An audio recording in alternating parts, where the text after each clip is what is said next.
il faut revenir à ce tissu social qui a été cassé, qui a été broyé, qui a été disloqué par cette intervention militaire franco-anglaise, franco-otanienne, à l'époque du président Sarkozy.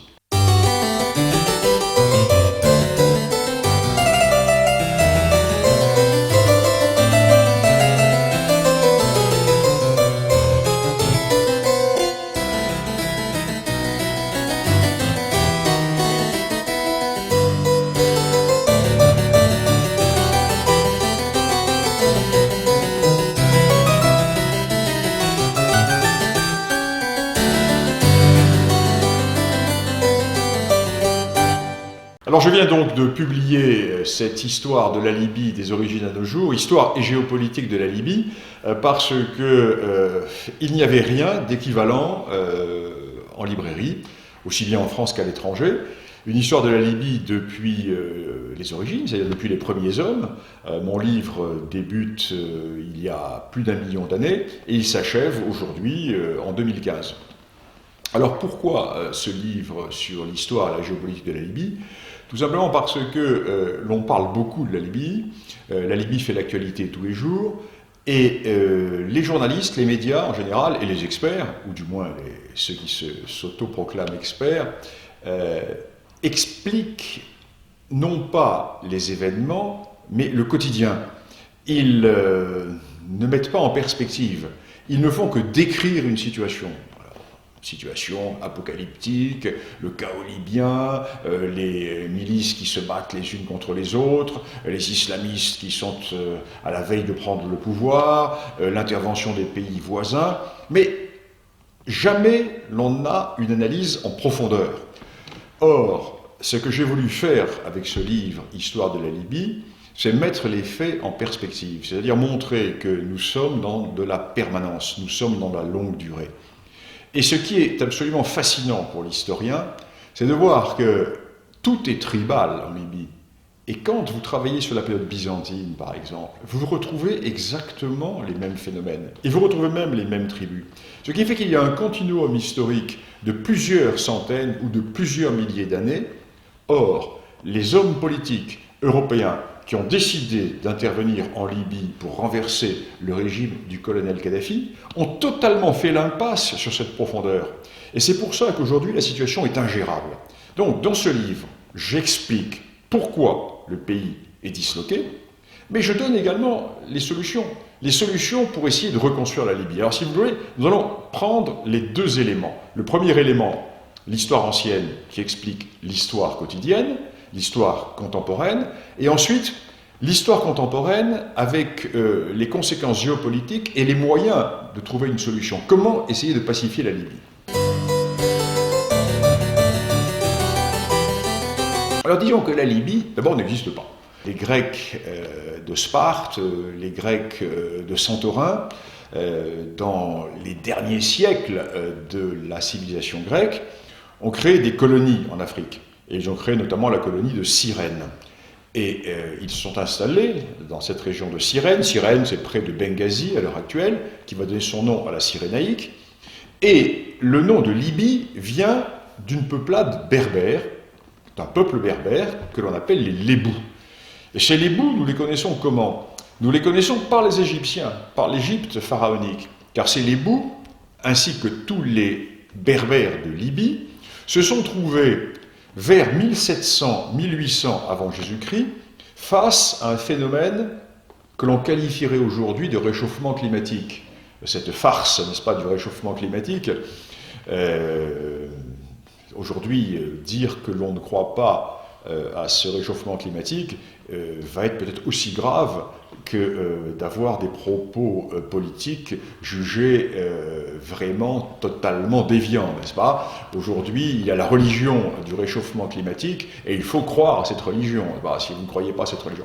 Eh bien, l'historien de l'Afrique dit que c'est une foutaise.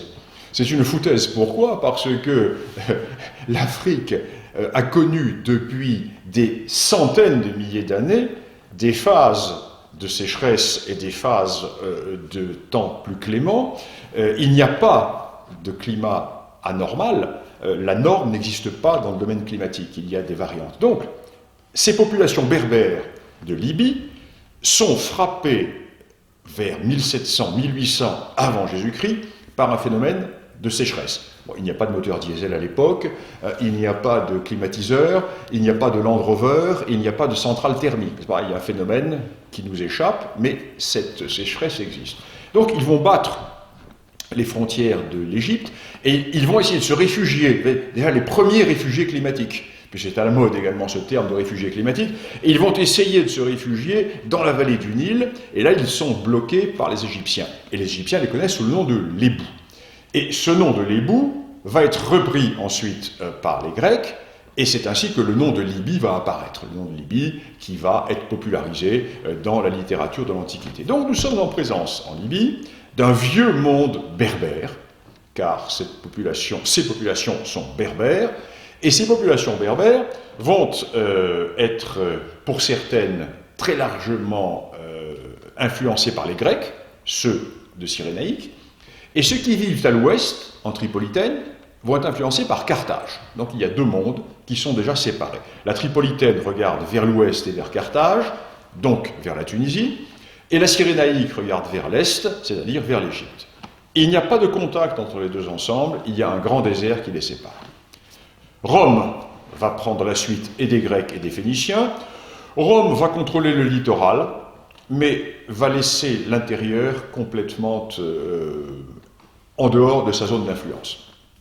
Le christianisme va se développer sur le littoral, l'intérieur ne sera quasiment pas touché. Vont arriver ensuite les Byzantins, et les Byzantins vont avoir affaire à de très fortes luttes contre les tribus berbères. Alors ceci est intéressant, parce que à partir des Byzantins, nous avons de véritables études ethniques et tribales, car les Byzantins sont aux prises avec ces tribus berbères qui les assiègent, et les Byzantins vont essayer d'avoir une politique indigène. Et les Byzantins, avec notamment Jean Troglita, le fameux Jean Troglita, c'est un pré-lyoté, c'est un lyoté du 7e siècle, Jean Troglita, du 6e siècle. Et lui va avoir une politique tout à fait extraordinaire, d'alliance avec les chefs contre d'autres tribus, etc. Donc nous connaissons bien ces tribus. Et il va avoir un problème avec l'une des tribus qu'il ne va pas réussir à vaincre. C'est la tribu des Laguatanes. Très intéressante cette tribu berbère des Laguatanes. Pourquoi ? Parce qu'on la retrouve jusqu'à aujourd'hui. On la retrouve dans toute l'histoire de la Libye. Et cette tribu des Laguatanes va être repoussée par les Byzantins vers la Cyrénaïque, et cette tribu va accueillir favorablement les conquérants arabes qui vont arriver immédiatement après. Et pour se venger des Byzantins, ces berbères laguatanes vont s'islamiser et vont fournir aux Arabes la première force de conquête. Parce que la conquête du monde berbère libyen, puis du monde berbère nord-africain, va se faire par des berbères islamisés. Les Laguatanes, ce sont les Lawatanes que les Arabes vont baptiser Lawatanes. Et c'est parce que ces Arabes, qui sont fort peu nombreux, vont pouvoir s'appuyer sur cette masse berbère, que dans un premier temps, la conquête arabe va être relativement bien reçue dans le monde berbère, car ce ne sont pas des Arabes qui arrivent, mais des Berbères islamisés. Ensuite, les Berbères vont se révolter. Toute l'histoire des révoltes, toute l'histoire, je l'ai expliqué dans plusieurs de mes livres, en Afrique du Nord. Revenons à la Libye. Nous avons donc en Libye cette constante, qui est une constante tribale, qui est fondamentale. Et cette constante fondamentale va passer à travers toutes les périodes. La période arabe, la période turque, la période italienne. À aucun moment, le pouvoir central, si tant est qu'il y ait eu un pouvoir central, ne va réussir à s'imposer face aux tribus. Il y aura deux mondes. En plus de cela, va arriver un phénomène tout à fait révolutionnaire au XIe, XIIe siècle. L'arrivée des Arabes. Car jusqu'au XIe, XIIe siècle, il n'y a pas d'Arabes en Libye. Il n'y a que des Berbères. Certains vont s'islamiser, mais ethniquement, ce seront des Berbères. Or, à partir du XIe siècle, XIIe siècle, va se produire ce phénomène qui a été très bien décrit déjà par Ibn Khaldoun et qui a été bien étudié par les historiens, le phénomène des invasions hilaliennes, des tribus arabes hilaliennes. Tribus arabes qui sortent d'Arabie, qui envahissent l'Égypte, et les Fatimides qui sont au pouvoir en Égypte, pour se débarrasser de ces tribus qui pillent le delta, qui pillent la vallée du Nil, on va les envoyer vers l'ouest. D'autant plus facilement que ces Fatimides, qui viennent de Tunisie, à l'origine, et qui ont conquis l'Égypte, sont trahis par leurs anciens vassaux berbères, qui profitent de leur départ vers l'Égypte pour proclamer leur indépendance. Donc les Fatimides disent, on va faire d'une pierre deux coups, nous allons nous débarrasser de ces pillards bédouins surgis d'Arabie, et nous allons nous venger en envoyant aux Berbères d'Afrique du Nord le fléau bédouin, on dit à l'époque le fléau bédouin. Et il leur dit, partez vers l'ouest. Et c'est à ce moment-là que la Libye va être envahie par ces tribus arabes. Donc, 11e, 12e siècle. Il n'y a pas d'Arabes auparavant, quelques milliers, quelques centaines. Et on commence à voir une arabisation. Et ceci est fondamental. Pourquoi? Et se retrouve aujourd'hui. Car ces tribus arabes vont arriver en deux vagues. La première vague, la plus ancienne, s'installe où? En Cyrénaïque, à l'est. Les tribus arabes de Cyrénaïque vont estimer qu'elles sont les tribus nobles, car elles sont les premières à être arrivées. Un siècle plus tard, arrive la deuxième vague des tribus hilaliennes. La Cyrénaïque, à l'est, est déjà occupée par des prédécesseurs arabes. Donc ces tribus vont plus à l'ouest et vont en Tripolitaine. Et ces tribus vont conserver entre elles des liens d'association. C'est-à-dire que les tribus de Cyrénaïque vont, entre elles, constituer l'alliance de l'Est, avec une hiérarchie tribale, nous en reparlerons tout à l'heure, et les tribus qui arrivent ensuite en Tripolitaine vont constituer une autre alliance tribale. Ce qui fait que toute la vie politique de la Libye va se faire autour de ces deux alliances tribales, l'alliance de Cyrénaïque qui fonctionne d'une manière autonome, l'alliance de Tripolitaine qui fonctionne d'une manière autonome. En plus de cela, sur le littoral, les Turcs développent des activités marchandes, des activités d'échange, de négoce tournées vers la Méditerranée. Donc nous avons trois Libyes. Nous avons une Libye du littoral avec des villes tournées vers la Méditerranée et deux Libyes de l'intérieur qui tournent en elles-mêmes autour de leurs alliances tribales. À aucun moment, il n'y a de création d'État. Les Turcs ne peuvent pas constituer un État.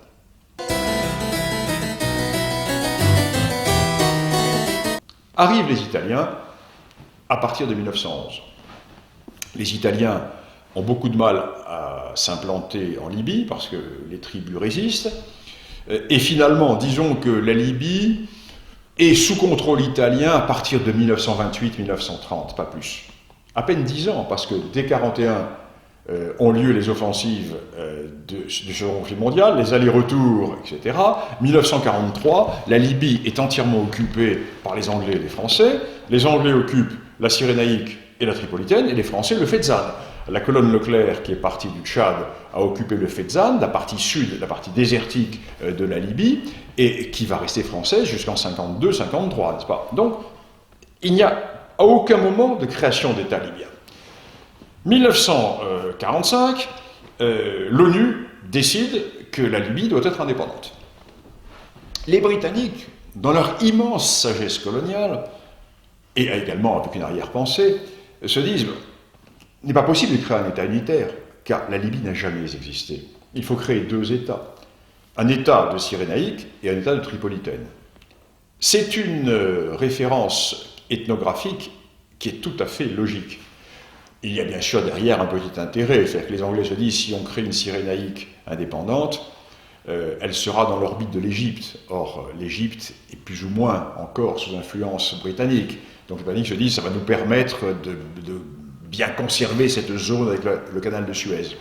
Et les Britanniques se disent n'humilions pas les Italiens, parce que les Italiens, finalement, ont changé de camp pendant la guerre, laissons-leur peut-être la Tripolitaine sous influence. Il y a encore 30 ou 40 000 colons italiens en 1945.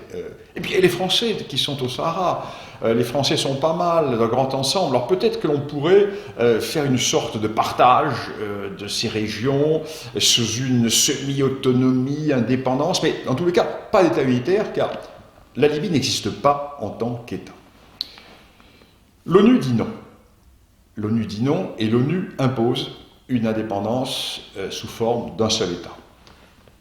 Des négociations démarre, 1946, 1951, 52, les tribus ne sont pas d'accord. Les tribus tripolitaines ne veulent absolument pas d'alliance avec les tribus de Cyrénaïque. Les tribus de Cyrénaïque ne veulent pas davantage d'alliance avec les tribus tripolitaines. Quant au sud, les Toubous et les Touaregs sont en dehors du jeu, puisque c'est une zone contrôlée par les Français. Et puis finalement, les négociations se font, et les tribus s'entendent. À la fois, l'alliance tripolitaine et l'alliance de Cyrénaïque s'entendent sur un État fédéral qui serait un État monarchique, avec comme souverain le roi Idriss Ier. Qui est le roi Idriss Ier? C'est un homme qui est intéressant à un double titre. Premièrement, c'est un homme qui est issu de la confrérie de la Sanoussia, les Sénoucistes, mais surtout, c'est un homme de la tribu des Barasa. Qu'est-ce que la tribu des Barasa? Eh bien, c'est la tribu de Cyrénaïque qui est la tribu la plus noble de Cyrénaïque. C'est-à-dire, au sein des 8 ou 10 tribus de Cyrénaïque qui se disent toutes nobles, car descendantes des conquérants hilaliens du XIe siècle dont je vous ai parlé tout à l'heure, la tribu des Barasa est celle qui est considérée comme étant la tribu motrice, la tribu qui est celle qui incarne le mieux cette alliance de Cyrénaïque. Donc, l'on se met d'accord, et le roi Idriss devient le roi de la Libye. Mais le problème, c'est que sous le roi Idriss, la Libye va en fait devenir un territoire contrôlé par la Cyrénaïque. Les tribus tripolitaines et les villes de tripolitaines sont considèrent un peu qu'elles sont sous contrôle de la Cyrénaïque. Alors, divers événements se passent. Le roi Idriss est un brave homme, débonnaire, qui a l'intention d'abdiquer. Il a l'intention d'abdiquer au profit d'un de ses neveux, et la veille de son abdication, ça c'est un phénomène qui est totalement inconnu, la veille de son abdication a lieu le coup d'État des officiers libres, dont Kadhafi. C'est-à-dire que ce coup d'État va prendre de vitesse l'abdication du roi.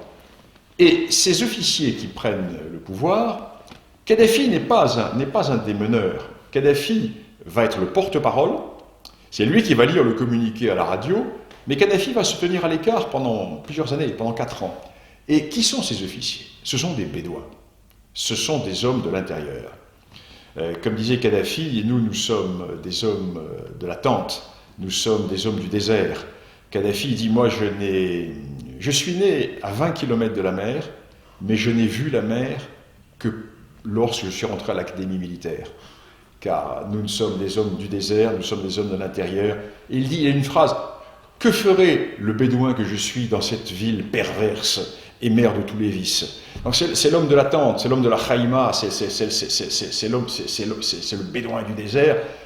Donc toute l'histoire qui se comprend aujourd'hui, parce que Kadhafi, homme du désert, c'est une Libye tournée vers le sud, alors que ceux qui sont au pouvoir aujourd'hui, après sa mort, ce sont les hommes du littoral, donc qui se méfient du sud et qui n'ont... C'est une autre Libye qui est au pouvoir. Donc, revenons à Kadhafi, car tout va changer avec Kadhafi. Car le seul moment où la Libye va exister, ce sera l'époque de Kadhafi. Pourquoi? Donc, coup d'État qui a lieu. Pendant quelques années, Kadhafi ne fait rien, et finalement, il fait un coup d'État doux, et il prend tout le pouvoir. Et à partir de ce moment-là, nous voyons se créer véritablement un État libyen. Mais un État libyen fondé sur les tribus. Car Kadhafi avait une connaissance intime des rouages tribaux. Et Kadhafi, qui est issu d'une tribu numériquement peu importante, les Khadafda, numériquement peu importante, mais politiquement et économiquement essentielle, car c'est une tribu de grands nomades chameliers. Ses ancêtres faisaient des caravanes qui partaient de la Méditerranée jusqu'au lac Tchad. Et c'est une tribu qui a l'habitude d'aller dans l'Afrique profonde, dans l'Afrique du Sahel. Et il se trouve également que cette tribu est à la jonction des deux alliances tribales de Cyrénaïque à l'est et de Tripolitaine à l'ouest. Et Kadhafi va réussir un coup de génie politique qui va être d'unir à travers sa propre personne ce que aucun chef d'État n'avait fait auparavant en Libye, c'est-à-dire unir les deux alliances tribales autour de l'engrenage qu'il va constituer lui-même. Comment va-t-il faire? Eh bien, très simple, par les mariages. Kadhafi va jouer la carte de l'alliance matrimoniale. Il a une première femme, qui est une femme d'origine Koulougli, c'est-à-dire métisse de Turcs et d'indigènes. Il la répudie.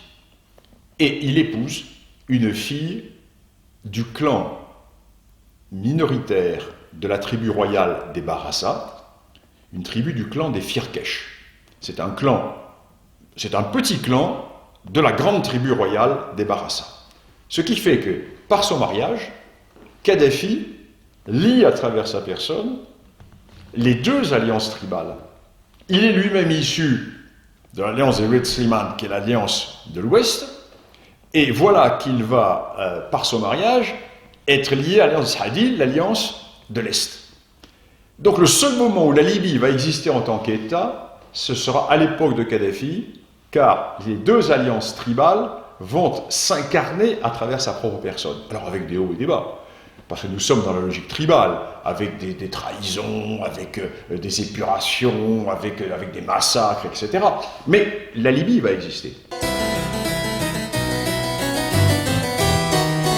Le grand reproche que l'on peut faire à la France, et à la France de Nicolas Sarkozy, et à son ministre des Affaires étrangères de l'époque, qui était BHL, le grand reproche qu'on peut faire, c'est d'avoir déclenché la guerre sans savoir cela.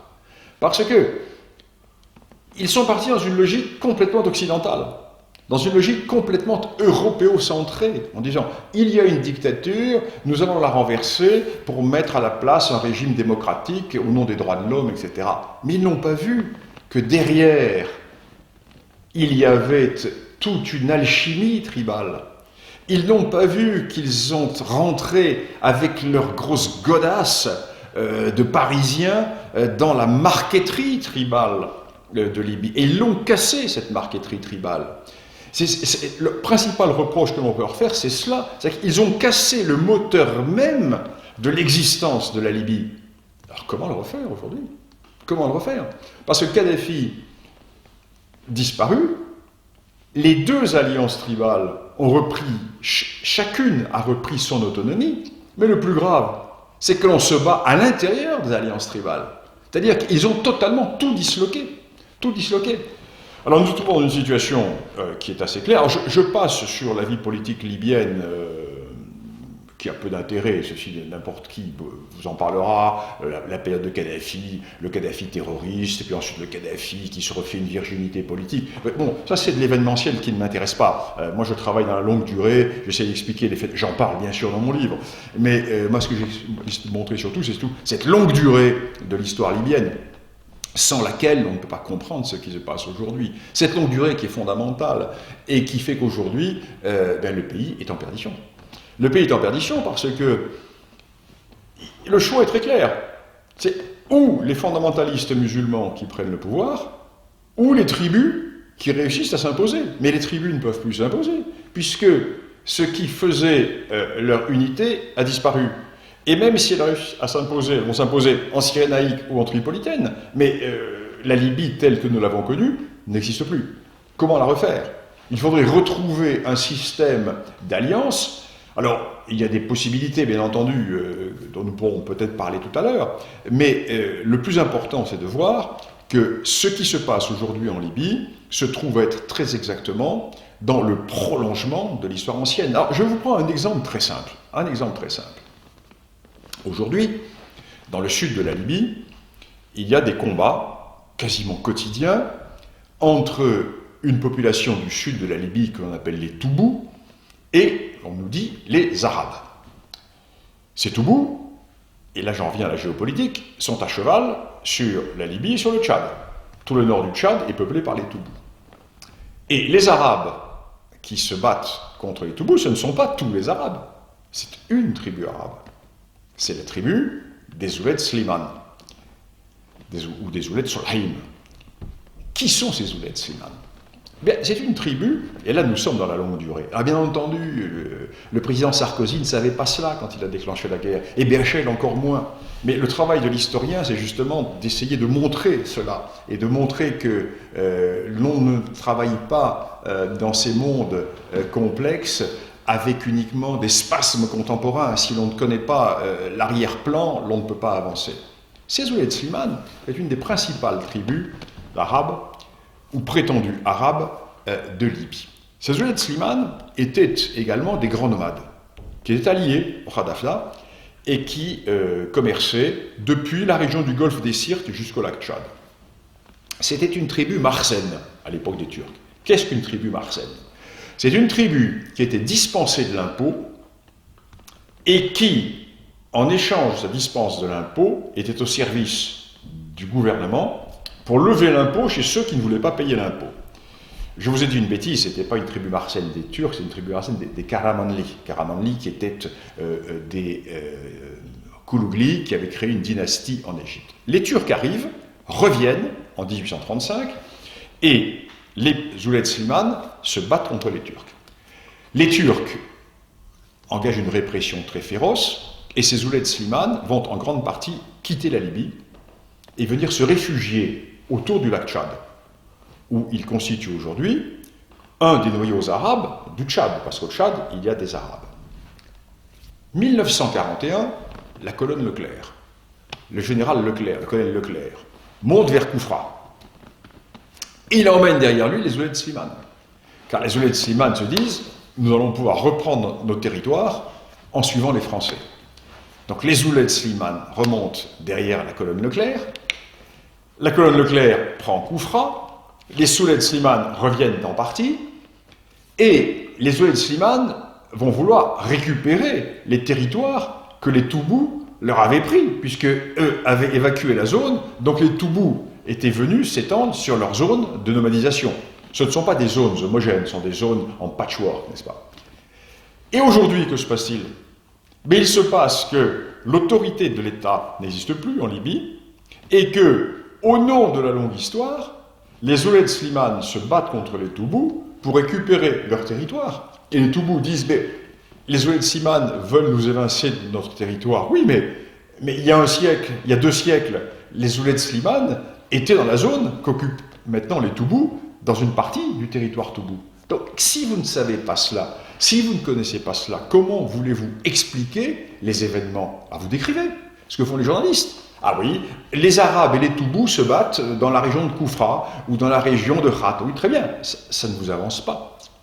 Ils ne font que décrire. Tandis que, moi, ce que je fais, j'explique. Puis d'abord, ce ne sont pas tous les Arabes, c'est telle tribu.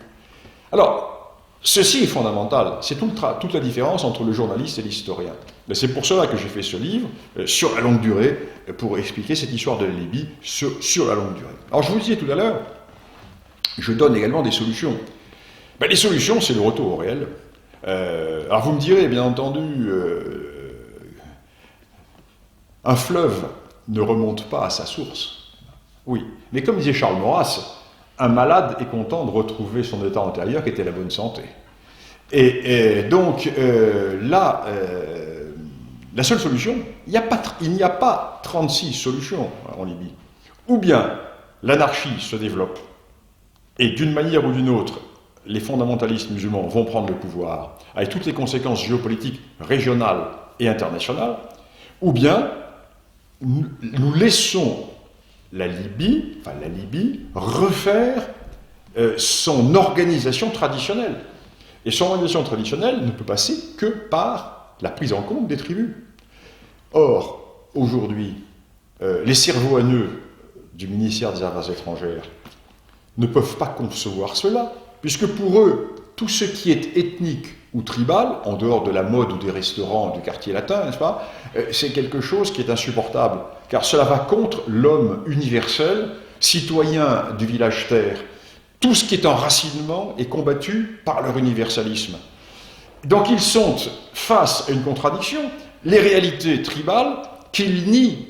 Ils les nient, parce que pour eux, il n'y a pas de tribu en Libye, il y a des Libyens. Et la démocratie, le suffrage universel, le one man, one vote va permettre de régler le problème. Eh bien non, Non, la seule solution, c'est de laisser le pouvoir aux chefs de tribu. Refaire comme en 1950, quand les chefs de tribu ont négocié entre eux, à la fois ceux de Tripolitaine, ceux de Cyrénaïque, ils ont décidé à l'époque de prendre comme chef Idriss, qui est devenu le roi Idriss. Il faut que les tribus règlent le problème entre elles. Autrement, il n'y a pas de solution. Il faut revenir à ce tissu social qui a été cassé, qui a été broyé, qui a été disloqué, qui a été complètement dispersé par cette intervention militaire franco-anglaise, franco-otanienne, à l'époque du président Sarkozy. Voilà ce que l'on peut dire sur cette histoire géopolitique de la Libye.